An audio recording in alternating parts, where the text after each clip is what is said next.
This is the language menu your visitors will see. You can customize the design and move it anywhere on your site. When visitors click on it, they can choose their language. Back in the editor, you'll see a flag in the top left corner. Here, you can switch languages to edit the text and images. Now, select the text and click Translate. It works the same for a button. Just click the button and select Translate. You can even localize images. Just click the image and select Translate, then Change Image.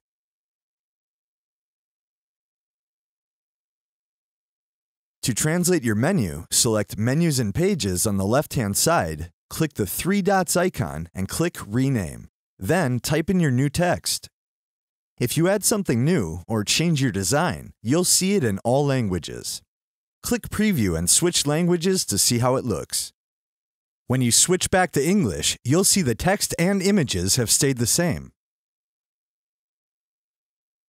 To manage your languages, go to the flag and click Manage Languages.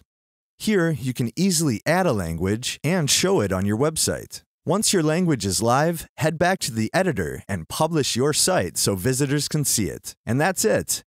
Now you can translate your website into any language with Multilingual. This video is always here, so come back and watch again for more help.